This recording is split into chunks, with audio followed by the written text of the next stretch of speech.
성도 여러분 안녕하십니까? 네, 행복한 안식일입니다. 아, 우리 지난주에 어, 야외 예배가 있었는데 비가 소식이 있어가지고 걱정을 많이 했는데 정말 절묘하게 그 비가 오는 시간들을 잘 피해서 우리가 좋은 시간을 보냈습니다. 일기를 주관하여 주시고 모든 순서를 준비하여 주신 모든 임원분들과 또 우리 하나님께 감사를 드립니다.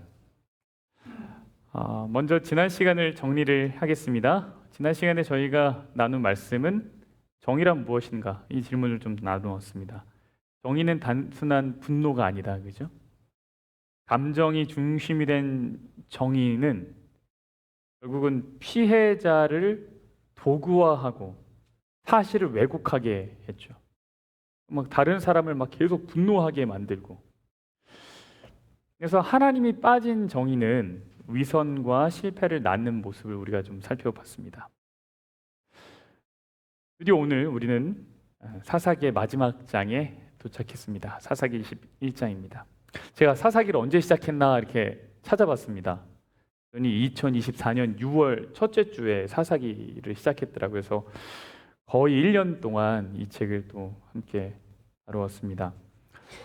무사히 여정을 같이 해주신 모든 우리 교우님들께 감사를 드리고 조금이나마 사사기라는 책을 이해하는 데 있어서 또 그 교훈을 기억하는 데 있어서 도움이 되었으면 하는 바람입니다. 성경에 여러 책들이 있지만 공부를 할수록 이렇게 느끼지만 사사기라는 책이 정말 우리의 삶과 참 많이 맞닿아 있다라는 생각을 하게 됩니다. 이 속에 나와 있는 이야기들이 너무 인간 내면과 이 인간사를 적나라하게 보여주기 때문이죠. 특별히 하나님이 없는 말씀이 중심이 되지 않은 삶의 모습을 너무 적나라하게 보여주기 때문에 우리의 삶과 참 많이 맞닿아 있다라고 생각하게 되었습니다. 사사기 21장은 이 사사기의 최종 결말입니다. 그 이야기는 인간의 지혜를 한껏 사용한 이야기입니다. 뭐를 사용했다고요? 인간의 지혜를 아주 기가 막히게 사용한 내용이 이 사사기 21장에 담겨져 있습니다. 그러나 거기에 뭐는 사라진 이야기? 하나님은 사라진 이야기. 이야기를 통해서 왜 우리에게 하나님의 통치가 필요한가? 그리고 하나님의 은혜는 그 가운데서도 어떻게 임하는가? 이런 내용을 좀 다뤄보려고 합니다. 먼저 그 지난 시간의 이야기를 좀 다룰 텐데요. 지난 시간에 이스라엘 온 지파와 베냐민 지파 이 둘 간의 싸움이 있었죠. 왜 싸웠습니까? 한 레위인이 있었는데 레위인의 아내가 베냐민 지파에 속한 기브아라고 하는 그 지역에 들렸다가 그 지역 불량배로부터 몹쓸 사람들로부터 아주 몹쓸 짓을 당하고 결국 죽게 되었죠. 그래서 레위인이 이거에 분노해서 아내를 12조각으로 나누고 각 지파에 보냈습니다. 또 이거를 받아든 각 지파들이 막 너무 황당하고 막 분노하고 놀래가지고 다 이제 모이게 되었습니다. 그 모인 사람의 숫자가 40만 명이었습니다. 40만. 장정만 40만 명이었습니다. 그들은 기브아의 불량배를 죽이려고 했습니다. 그랬는데 베냐민 지파가 이들을 놓아주지 않았죠. 허락해주지 않았습니다. 결국 베냐민 지파와 남은 이스라엘 지파들의 싸움이 시작되었습니다. 누가 이겼죠? 누가 이겼습니까? 베냐민 지파가 이겼습니까? 이스라엘 지파가 이겼습니까? 처음은 베냐민 지파가 2번 이기고 그 다음에 이스라엘 지파가 이겼죠. 그래서 베냐민 지파가 거의 전멸하게 됩니다. 전멸하게 돼요. 어떤 식으로 싸웠냐면 2번의 승리 때문에 베냐민 지파가 의기양양해 있을 때 이스라엘이 다시 공격하러 가고 그때 얘네들 또 혼나러 왔네 해서 베냐민 지파가 이렇게 그 성읍에 있다가 이제 싸움하는 사람들이죠. 베냐민 지파라 여기서 베냐민 지파라 함은 병사들, 군인들을 말합니다. 군인들이 다 나와요. 야 이스라엘이 정신 못 차리고 또 나왔다. 다 잡으러 가자 할 때 숨어있던 이스라엘 군인이 이 빈 성읍을 들어가죠. 그래서 베냐민 지파가 우리가 당했구나라는 걸 압니다. 그리고 이제 혼란하는 틈에 이스라엘 더 많은 병력들이 이 베냐민 군인들을 공격했죠. 그리고 600명은 도망을 합니다. 광야로 도망가요. 그리고 남은 이스라엘 군인들이 빈 성읍에 들어가서 모든 베냐민 지파의 사람들 다 죽입니다. 남녀노소 할 것 없이 다 죽입니다. 그럼 이제 베냐민 지파에 남은 사람 몇 명이에요? 600명. 600명. 베냐민 지파 600명. 21장은 여기서부터 이야기가 시작합니다. 여기서부터요. 다 멸망할 듯이 되어진 베냐민 지파, 600명 남은 베냐민 지파. 여기서부터 이야기가 시작됩니다. 이스라엘 지파들이 베냐민 지파를 이제 거의 다 죽이고 난 후에 후회를 합니다. 엄청난 후회를 합니다. 무슨 후회를 했을까요? 하나님의 지파 중에 하나가 없어졌다. 여기에 후회를 합니다. 본인들이 선택했음에도 불구하고 이제 후회하는 거예요. 그래서 여러분, 하나님이 중심이 되지 않은 분노가 가득 찬 정의는요, 허무하고 후회를 남깁니다. 볼까요? 사사기 21장 2절. 백성이 베델에 이르러 거기에서 저녁까지 하나님 앞에 앉아서 큰 소리로 울며 이르되 이스라엘의 하나님 여호와여, 어찌하여 이스라엘에 이런 일이 생겨서 오늘 이스라엘 중에 한 지파가 없어지게 하시나이까 하더니. 근데 여기 보면 어찌하여 라고 얘기하면서 누구한테 얘기를 해요? 하나님한테. 마치 하나님께서 이 일을 이루신 것처럼. 근데 여러분, 이렇게 된 이유는 하나님 때문이 아니죠. 누구 때문입니까? 이스라엘 지파가 처음 두 번에 져가지고 더 화가 나가지고 복수의 칼날을 겨누었던 것이죠. 자신들의 분노와 복수에 불타는 마음 때문이었는데 그것을 몰랐다는 거예요. 하나님 탓을 하는 거죠. 여러분, 우리가 살다 보면 화가 날 수 있습니까? 화가 날 수 있죠. 화가 안 나는 사람은 죽은 사람이라고요? 그렇죠. 예상 밖의 대답인데 그것도 맞는 말입니다. 그 얘기는 뭐예요? 살아있는 모든 사람은 화가 날 수 있다. 화가 날 수 있어요. 근데 여기를 보면 우리가 뭘 알아야 되냐면 내가 왜 화가 나는지를 잘 알아야 돼요. 네. 그래서 그 화로 인해 생긴 결과와 그 화의 원인이 무엇인지도 잘 알아야 돼요. 요즘은 뒤를 생각 안 하고 화를 내는 사람들이 있죠. 그냥 화가 나면 그냥 화를 내는 거. 이거를 이제 분노 조절 장애라고 얘기하는데, 대표적인 게 이제 운전하다 보복 운전하는 거잖아요. 건드렸다고 그냥 들이밀잖아요. 근데 제가 보니까 미국보단 한국이 훨씬 많은 것 같아요. 그래서 미국 사람은 화를 안 내나 이렇게 생각을 했는데 또 그게 아닌 것 같아요. 왜냐하면 미국 사람은 보복 운전하면은 총 맞을까봐 아예 죽을 수도 있으니까 애초에 겁이 나서 못 하는 거고, 그냥 요즘 세대가 그냥 다 화가 많은 세대죠. 보복 운전하고 나서는, 그리고 나서 나중에 이제 후회하고 이제 벌금 맞고 감옥 가고 이러면 그제서야 이제 후회하죠. 근데 또 요즘 사람은 반성은 또 안 하더라고요. 후회만 해요. 에이, 그때 아예 더 밀어버렸어야 되는데 막 이런 후회를 하고 반성은 또 안 하는 사람들도 있더라고요. 무서운 세상입니다. 베냐민이 왜 거의 멸절을 당했습니까? 이게 하나님의 뜻이었습니까? 아니죠. 이스라엘의 잘못된 분노, 하나님이 없는 정의 때문입니다. 그리고 나서 이제서 후회하는 거죠. 여러분, 이스라엘 지파가 이 문제를 어떻게 해결했을까요? 이제 그냥 베냐민 지파는 없는 지파로 가자, 이렇게 했을까요? 아니면 베냐민 지파를 다시 살리자, 이렇게 했을까요? 이제 다시 살리자 이렇게 합니다. 야, 그래 600명이 남았잖아. 그들을 통해서 다시 베냐민 지파를 일으켜 세우자. 근데 600명이 누구예요? 다 남자죠, 남자. 남자 600명만 남았어요. 그럼 이제 어떻게 하죠? 결혼을 하면 되죠. 근데 이방 사람이랑 결혼을 하면 되겠습니까? 안 되겠습니까? 안 되죠. 그럼 어떻게 해요? 다른 지파와 결혼을 해야겠죠. 다른 지파 이스라엘의 다른 지파와 결혼하면 되는데, 근데 문제가 뭐냐면 이거예요. 20장 1절, 21장 1절에 첫 절에 이렇게 나와 있습니다.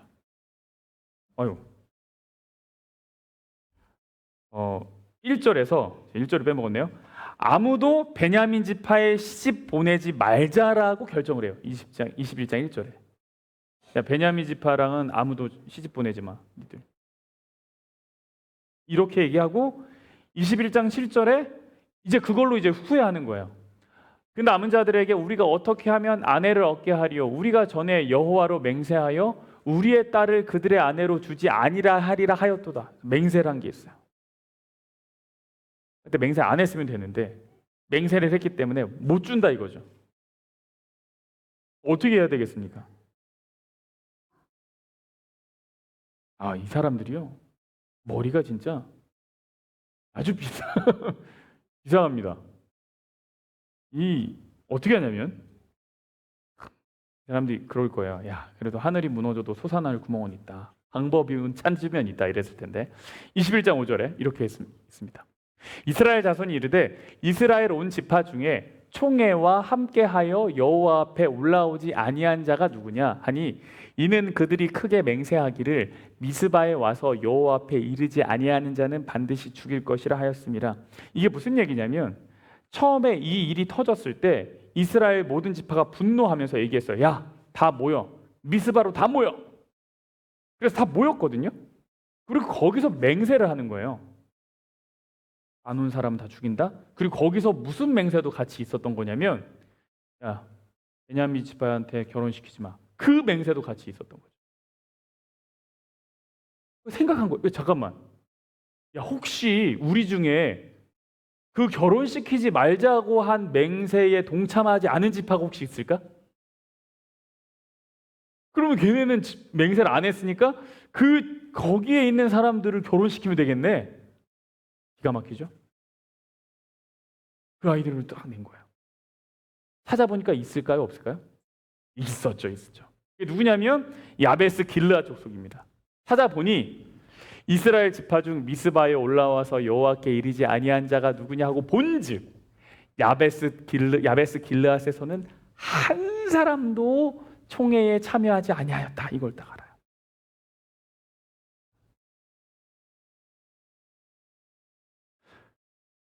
근데 문제가 뭐냐면 아까 얘기했던 것처럼 21장 7절이에요. 아니죠. 21장 5절이에요. 보세요.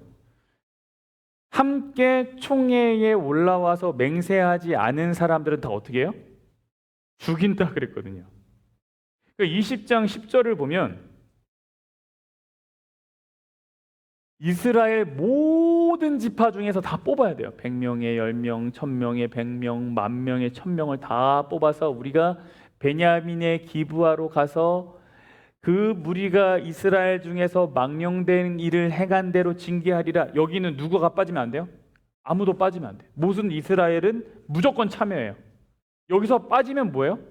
이제 그 친구가 그 족속이 반역자가 되는 거죠. 반역자가 되는.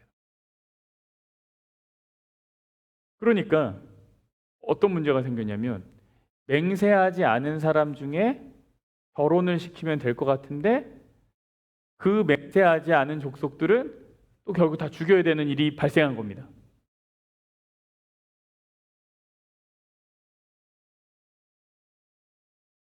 그래서 어떻게 했을까요? 이스라엘 백성이요. 야베스 길르앗 족속을 다 죽입니다. 다 죽이는데 결혼하지 않은 여자만 안 죽입니다. 다 죽여요. 다 죽이는데 결혼하지 않은 여자만 안 죽여요. 제가 이걸 보면서 좀 이해를 좀 해보고 싶어서 제가 주석을 좀 찾아봤어요. 그랬더니 이렇게 써 있었습니다. 야베스 길르앗 거민과 및 부녀와 어린아이를 칼날로 치라. 딱 요 설명이에요. 이는 곧 야베스 길르앗 성읍에 대하여 철저한 심판을 가하라는 뜻이다. 한편 야베스 길르앗 사람들이 미스바 총회에 참석하지 않은 것이 비록 그곳의 부녀자와 어린아이들의 책임이 아닐 터인데도 이처럼 그들까지 모두 함께 진멸시키도록 한 이유는 공동체적 책임 때문이다. 그러니까 누군가 잘못하면 잘못했다고 얘기해야 된대요. 공동체는. 근데 그때 길르앗 야베스 사람들은, 야베스 길르앗 거민은 아무도 그걸 하지 않았다는 거예요. 그래서 모두가 공동 책임을 져야 된다는 거예요. 근데 제가 그 설명을 읽어도 마음에 와닿지가 않는 거예요. 아니, 전쟁에 참여 안 했다고 다 죽이면 어떡하냐. 제가 왜 이런 생각을 하나 봤더니 이 전쟁 자체가 하나님이 원하시는 전쟁이 아니었기 때문에 그런 거예요. 그들의 분노를 해결하기 위한 전쟁이었는데 또다시 이러한 선택을 한다는 것이 도저히 납득이 안 되는 거죠. 이제 질문은 이거예요. 오케이, 그 당시 그렇게 한다고 치자. 그러면 진짜 징벌을 해야 된다면 400명은 왜 남겨두는 건데? 왜 400명은 남겨두는 거예요? 결혼하지 않은 여자 400명은 왜 안 죽인 거예요? 이 400명을 어떻게 하려고요? 베냐민 지파한테 결혼시키려고요. 그러니까 결국은 이게 베냐민 지파를 다시 세우기 위한 그들의 큰 그림인 거예요, 그냥. 네. 명분은 그냥 세우고 요리조리 빠져나가서 어떻게든 400명 이렇게. 아이디어죠. 이렇게 저렇게 타이밍이 딱 맞게 된 거예요. 연대 책임을 물어서 어차피 죽어야 할 건데 이들 중에 아직 결혼하지 않은 여자를 베냐민 지파 600명에게 시집을 보내면 이거 괜찮다. 근데 여러분, 고대 근동 당시에 실제로 전쟁 후에 족속을 몰살하고 남은 처녀를 전리품처럼 취하는 경우가 있었습니다. 실제로 그때 당시 상황에, 배경 중에. 전쟁한 다음에 전리품이 뭐예요? 전쟁의 승리의 기념품으로 가져가는 거죠. 그걸 누구를 가져간다고요? 처녀를 데려가는 거예요. 근데 이들이 딱 그런 개념으로 그걸 선택한 거죠. 근데 성경에도 그런 예가 등장할까요? 그런 예가 있긴 있어요. 보니까 신명기 21장, 너가 나가서 적군과 싸울 때에 너의 하나님 여호와께서 그들을 너의 손에 넘기심으로 내가 그들을 사로잡은 후에 너가 만일 그 포로 중에 아리따운 여자를 보고 그에게 연연하여 아내로 삼고자 하거든. 쟤만큼은 안 죽었으면 좋겠는데 하는 사람을 만나면 너무 마음에 남으면 어떡하래요? 그건 데려와라. 근데 데려와서 뭐해요? 머리를 밀고 손톱을 베고 그 다음에 뭐 하냐면 포로의 의복을 벗고 내 집에서 살며 그 여의 부모를 위하여 한 달 동안 애곡을 해야 돼요. 그리고 나서 결혼할 수가 있었어요. 그러니까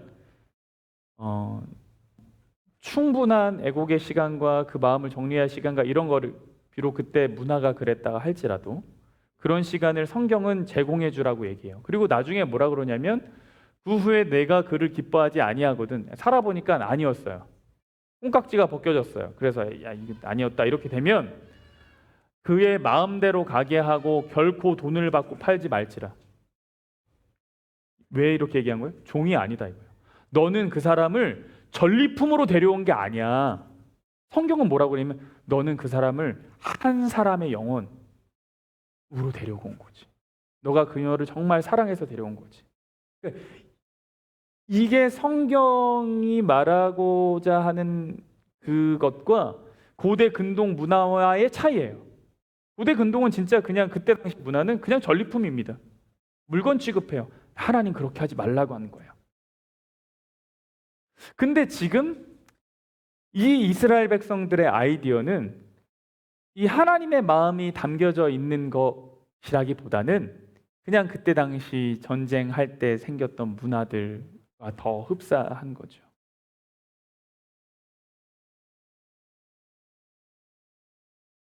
참 가혹하겠죠. 누구한테요? 이 야베스 길르앗 여인들에게. 여러분이 그 400명 중에 한 명이었다고 생각해 보세요. 내 원수의 집에 들어가서 살아야 되잖아요. 그래도 이스라엘 지도자들은 잘했다고 했겠죠. 야, 이 아이디어 낸 사람 누구야? 기가 막히다. 베냐민 지파 안 죽고 다시 살 수 있는 방법이 생겼다. 그러나 우리는 이 성경의 내용을 보면서 질문할 수밖에 없습니다. 어떤 질문이요? 목적이 선하면 과정이 옳지 않아도 되는가? 목적이 선하면 베냐민 지파를 다시 세우고자 하는 일이 정말 바람직하다면 그것을 이루는 과정이 혹 옳지 않아도 괜찮은가? 이 질문을 하게 되죠. 성경을 당시의 문화적 배경을 바탕으로 읽어야 한다고 하지만 그럼에도 불구하고 이들의 선택은 결코 자연스럽지 않습니다. 성경이 그것을 지지하지 않아요. 제가 나중에 또 설명하겠지만 이 사사기 21장의 마무리가 어떻게 되는지 아십니까? 이러한 인간의 지혜가 막 난무하고 있는 상태에서 끝의 결론이 이거예요. 그들이 왕이 없으므로 자기의 소견대로 따랐다. 이걸로 결론이 나요. 그러니까 문화적인 배경을 갖고 이 내용을 읽고 이해하려고 한다 그래도 성경은 그들의 선택을 지지한다는 거예요? 지지하지 않는다는 거예요? 지지하지 않아요. 결코 지지하지 않아요. 제가 요즘 자주 이용하는 것이 있습니다.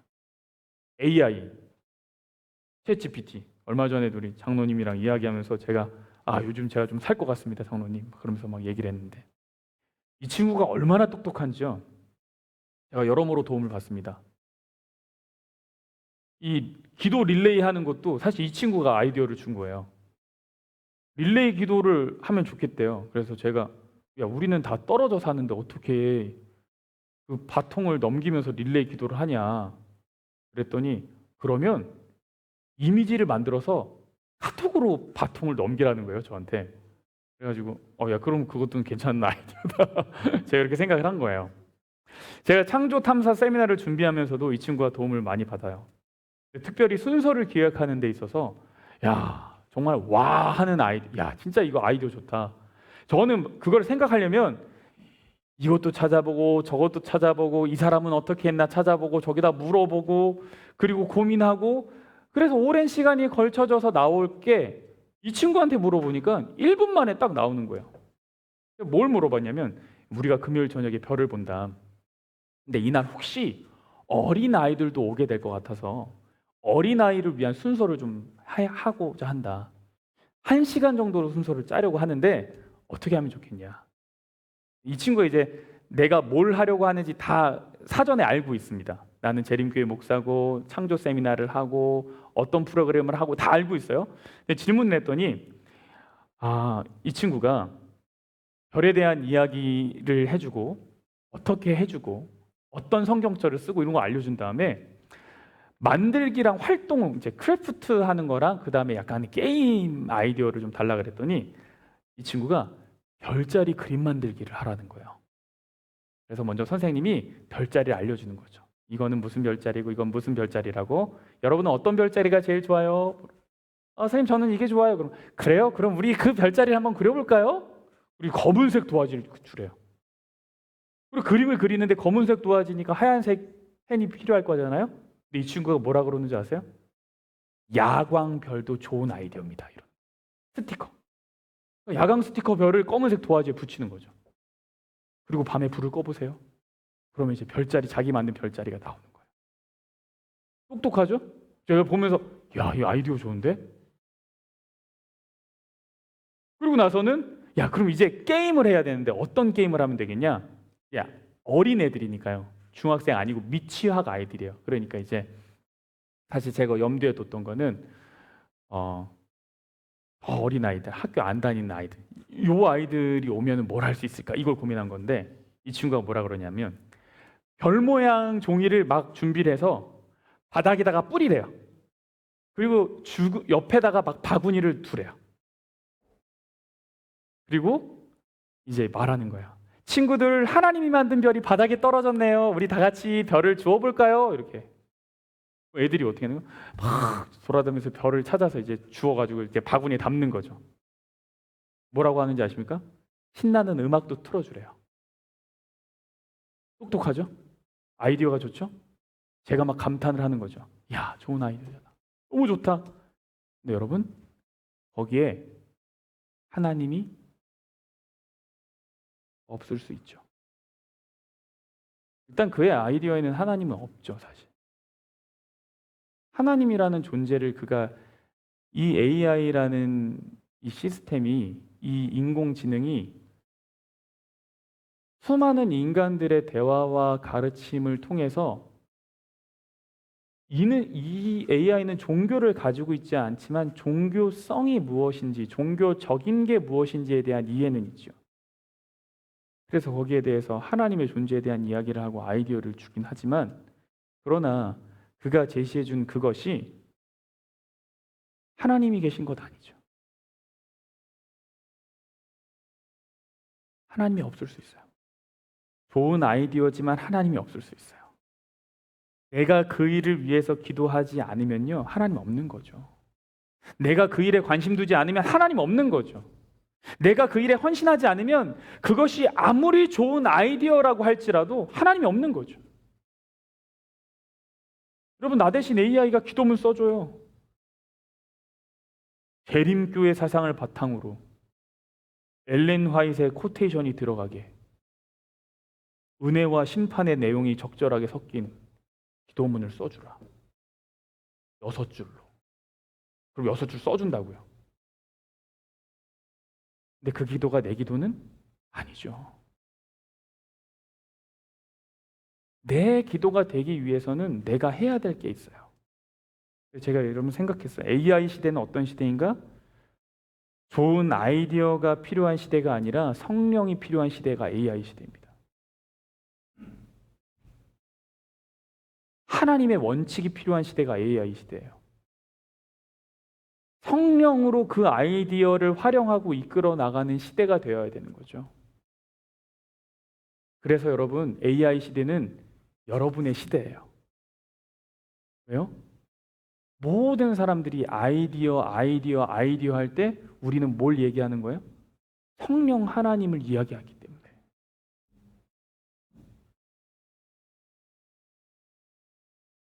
그래서 여러분, 창조 탐사 세미나, 저는 정말 기가 막힌 기획이라고 생각하면서 이걸 막 준비하고 있어요. 여기에 마음이 쏟아지지 않으면 그것도 다 소용없는 거죠. 여러분 각자가 이 일에 관심을 가지고 기도하고 헌신하고자 하지 않으면 그것이 아무리 좋은 아이디어라고 할지라도, 좋은 기획이라고 할지라도 그건 역시 뭐 하는 거예요? 아무런 소용이 없는 거죠. 소용이 없는 거죠.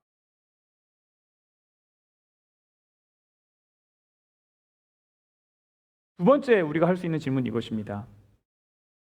큰 목적을 위해서 작은 희생을 하는 것이 당연할 수 있을까?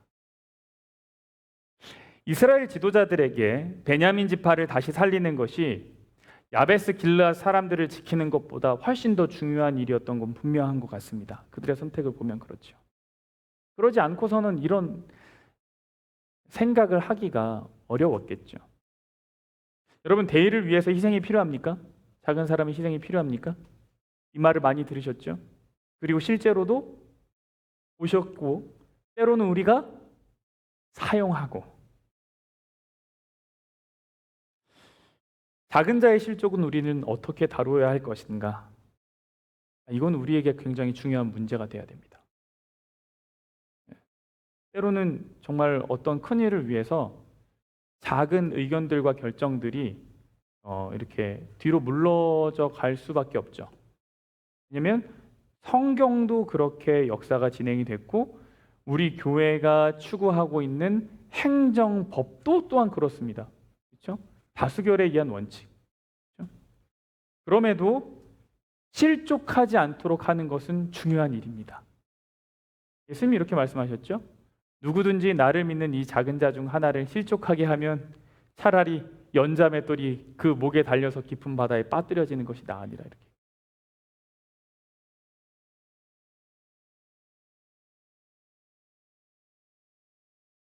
그래서 우리는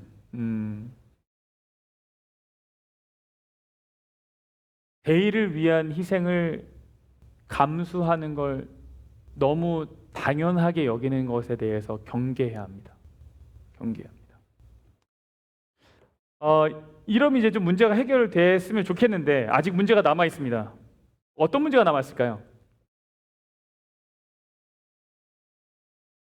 사람이 부족합니다. 베냐민 지파 몇 명이라고요? 600명. 길르앗 야베스 길르앗의 처녀는 몇 명이라고요? 400명. 그럼 200명이 부족해요. 아니, 결혼을 시키려면 다 시켜야 되는데 어떻게 해요? 그러면은 600명, 400명 모아놓고 사랑이 짝대기 할 수는 없잖아요. 그렇죠? 커플 맺어지는 사람만 커플해라 이렇게 할 수는 없으니까 200명 어떻게 해야 될까요?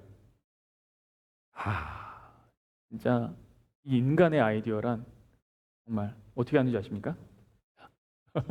또 이르되 보라, 베델 북쪽 르보나 남쪽 베델에서 세겜으로 올라가는 길 큰 길 동쪽 실로에 매년 여호와의 명절이 있도다. 네, 이 찾아보니까 패트릭이라고 하는 주교는 장막절에 이스라엘 처녀들이 춤을 추도록 좀 허용을 해줬다 이런 기록이 있더라고요. 아무튼 명절이 있는데요. 이 명절에 이스라엘 백성 중에 여자들이 나와서 춤을 춘답니다. 21절 보다가 실로의 여자들이 춤을 추러 나오거든 너희는 포도원에 숨어 있다가 나와서 실로의 딸 중에서 각각 하나를 뭐예요? 붙들어 가지고 자기 아내로 삼으래. 이게 뭐 하라는 거예요? 보쌈 하라는 거예요. 보쌈. 야, 숨어 있다가 야, 짝지가 없는 사람들이 200명 걱정하지 마. 200명 걱정하지 마. 이 명절 때 춤추러 사람들이 나오거든. 그때 숨어 있다가 보쌈에서 데려가래요. 납치를 하라는 거죠. 정말 기가 막힌 생각들을 쏟아냅니다. 그리고 이렇게 결론을 이렇게 또 한마디 덧붙여요. 만일 그의 아버지나 형제가 와서 우리에게 시비하면 우리가 그에게 말하기를 청하건대 너희는 우리에게 은혜를 베풀어서 그들을 우리에게 줄지니라. 그러니까 누가 뭐라 그러면 우리가 다 변호해 줄게. 이런 의미예요.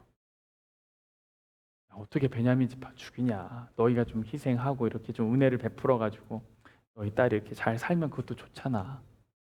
이렇게 하는 거죠. 인간의 생각으로 어떻게든 베냐민 지파를 회복하려는 시도입니다. 그러나 말씀드렸다시피 성경은 이렇게 결론을 내려요. 그때에 이스라엘에 왕이 없으므로 사람이 각기 자기의 소견에 옳은 대로 행하더라. 여러분, 하나님이 기뻐하시는 일을 위해서 작은 불법과 실족해 하는 것을 당연하게 생각해서는 안 된다는 거예요. 우리 질문해야 됩니다. 우리는 신중한가 충동적인가? 그렇죠? 충동적이면 우발적이면 안 돼요. 또 하나, 공동체의 회복에 대한 노력을 말씀 중심으로 하려는가 아니면 감정 중심으로 하려는가?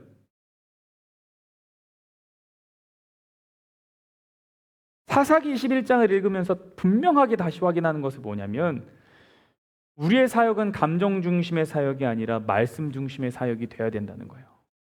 공동체의 회복은 그 중심은 감정이 아니라 말씀이라는 거예요.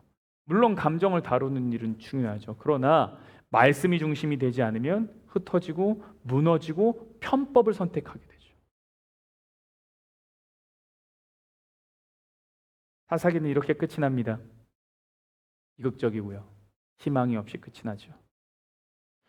그러나 그 이후의 이야기는 다시 구속사의 시작점이 됩니다. 이들의 회복은 불완전했지만 하나님은 그 작은 회복의 씨앗을 사용하시죠. 그래서 룻기의 아름다운 이야기가 거기 딱 등장하는 거야.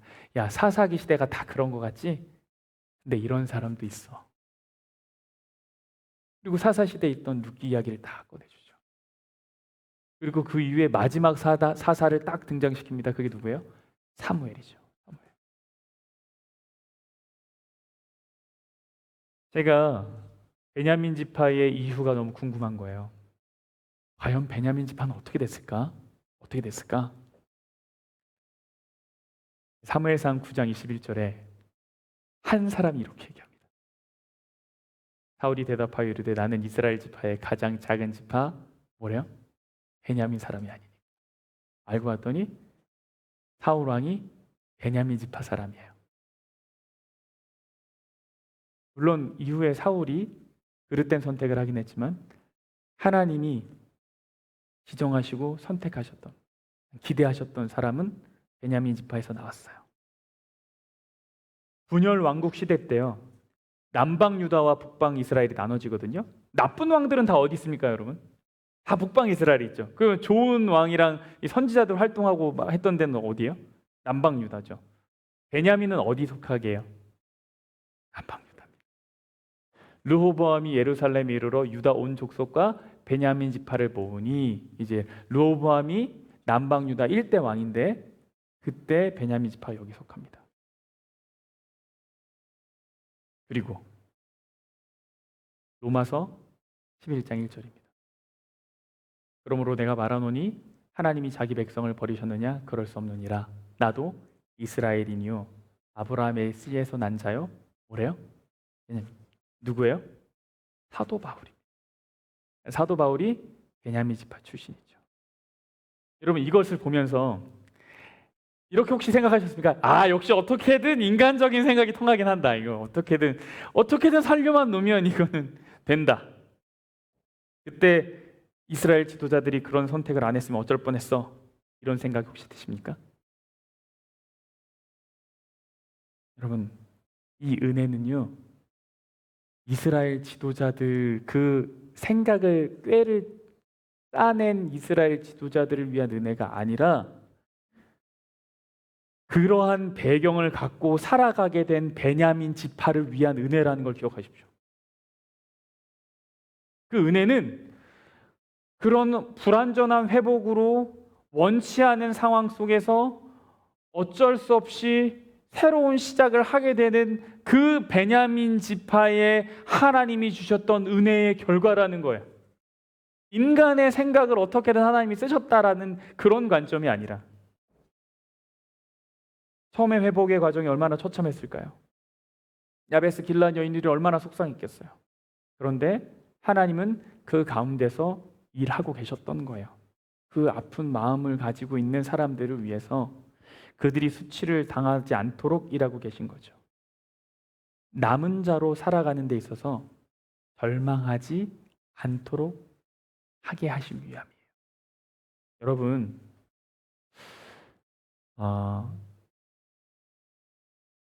혹시 여러 가지 인간적인 생각을 가지고 이런저런 시도를 했다가 결국은 다 후회하고 허망하여지고 상처가 남고 그 결과를 고스란히 떠안은 상태에서 무언가 새로운 시작을 하는 데 있어서 두려우시다면 오늘의 말씀을 기억하십시오.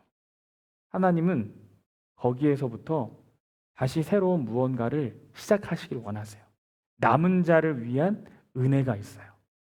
스바냐 3장 12절이에요. 내가 곤고하고 가난한 백성을 내 가운데 남겨두리니 그들이 여호와의 이름을 의탁하여 뭐를 받아요? 보호를 받는다. 보호를 받는다. 여러분, 우리를 지키시는 하나님의 은혜가 여전히 있음을 기억하시면 좋겠습니다.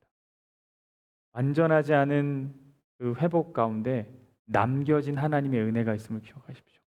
그래서 사사기 자체는 그렇게 끝이 나지만 그러나 하나님은 새로운 것을 시작하신다는 걸 기억하십시오.